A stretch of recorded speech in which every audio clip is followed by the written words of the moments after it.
আমি হইলাম মিস্টার আলু, বর্তমানে দাম আমার আঙ্গুল ফুলা কলা গাছ। তাই সংবিধান অনুযায়ী আমি এখন এই কাঁচা বাজারের নতুন রাজা। জয় মহারাজের জয়, জয় দেশি আলুর জয়। ওইছে থাম থাম। রাজা হইয়া ভালোই লাগতাছে। জানি না কতদিন রাজা থাকতে পারুম। বাজারের যে অবস্থা, কখন যে কার দাম বাইরা হুট করে রাজা হয়ে যায় কখন যায় না। তাই যতদিন রাজা আছি রাজত্ব উপভোগ করতে হইব। মন্ত্রী। জি হুজুর। আমার পাউডার মেজমেজ করতেছে, আহো একটু পাউডার টিপে দাও।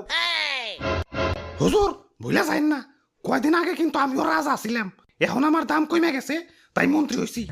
তাই সাবেক রাজারে সম্মান দিয়া কথা কইবেন। ওরে বাবা, আসসালামু আলাইকুম। এই আর কি করেন না, আপনার কয়টা দাম বাইরে রাজা হইছেন? আসছিলেন তো 20 টাকা কেজি, হুট করে 400 টাকা কেজি হইয়ে রাজা হইছেন। আর আমি কেমনে রাজা হইছিলাম জানেন? আমার কেজি তো 1200 টাকা পর্যন্ত উঠে গেছিল। ওই তুই মুখে মুখে তর্ক করস, তোর বোটা কিন্তু টান দিয়া ছিড়া ফেলাম। ওই তোর বোটার কোনো প্রয়োজনীয়তা আছে? তুই এটা নিয়ে ঘুরস কা? হ্যাঁ, কেউ যদি 1.5 কেজি মরিচ কিনে 1 কেজি তো তোর বোটাই পায়। আমার রাজ্যের নিরীহ মানুষে তুই ঠকাস। ওই ওরে আমার রাজ্যের বাইরে ফেলে দেয়। যত বড় সাইজ না তত বড় কথা। হুজুর রাগ করেন না, জানেনই তো ছোট মরিচের জাল বেশি, মাফ করে দেন এবারকার মতো। আচ্ছা যা, তুই কই সোচ দেখে মাফ করে দিলাম।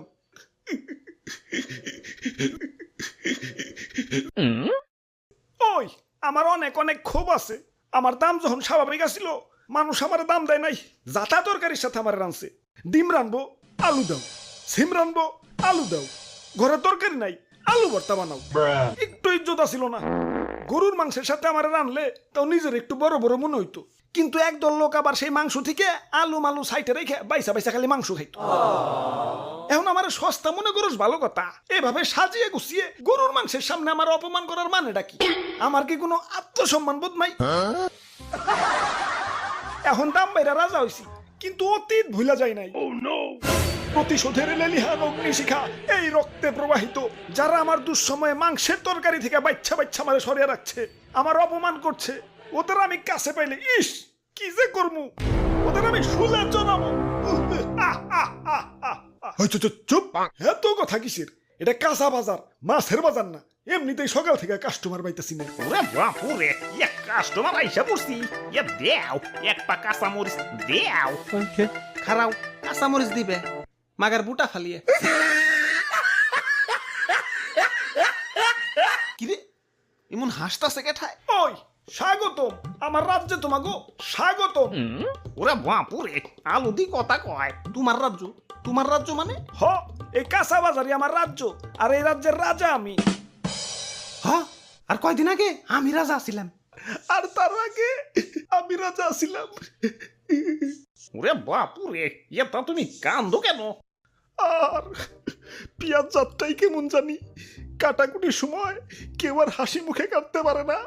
কাজের বেটি থেকে জমিদারের বেটি সবাই আমার চোখের পানি ফেলতে ফেলতে কাটে। আমি আমার মায়া মানুষের কান্না সহ্য করতে পারি না। আরে কি কষ্ট। আচ্ছা বুঝলাম, তুমিও রাজা ছিলে, তুমিও রাজা ছিলে। বেগুন তোমার কি অবস্থা? আমি তো সব সময় রাজা, বুঝলে বুঝপাতা, না বুঝলে তেজপাতা। আচ্ছা যাই হোক, আমাকে 2 কেজি আলু দাও। আলুর দাম কিন্তু বাইরে গেছে। 1 কেজি চাচা 400 টাকা। 1 কেজি 400, তাহলে 2 কেজি। ওরে বাপুরে, আলু নেওয়া যাইব না। আলুর পরিবর্তে অন্য কিছু নেও। আলুর পরিবর্তে কি নেওয়া যায়? দাদু, আজকে একজনের বহুত মিস করবার লাগছি। মাংসের পরিবর্তে এখন কাঁঠাল, মিষ্টি কুমড়া দিয়েও বেগুনি বানানো যায়। পেঁয়াজ ছাড়াও কিন্তু রান্না হয়। কোনো কিছুর দাম বাড়লে আপা ঠিক কোনো না কোনো অল্টারনেটিভ কিছু খুঁজে দিত। তোমরা আপারে তো থাকতে দিলা না। এখন খাও, বাধ্য হইয়া দামি জিনিসে খাও, স্বার্থপর বাঙালি। তাইলে আর কি, দেও আমাকে 150 গ্রাম আলু দেও। হ হ দাও, বড় বড়টা পয়সা দিও। আরে তোমার দাঁতে কি হইছে? দাঁত খুঁচাইতাছো কে? আর কইও না, সকালে আলু দিয়ে মাংস রানছে তো, তাই দাঁতে মাংস এখনো বাইজা রয়েছে। ওই দাঁতে কি খালি মাংসই বাচ্ছে, আলু বাজে নাই? আমি তো আলু খাই নাই, খালি মাংস খাইছি। বাইসা বাইসা আলু গিলা সাইডে রাখছি। আমি তো আলু খাই নাই, খালি মাংস খাইছি। বাইসা বাইসা আলু গিলা সাইডে রাখছি। প্রতিশোধ আক্রমণ। Run.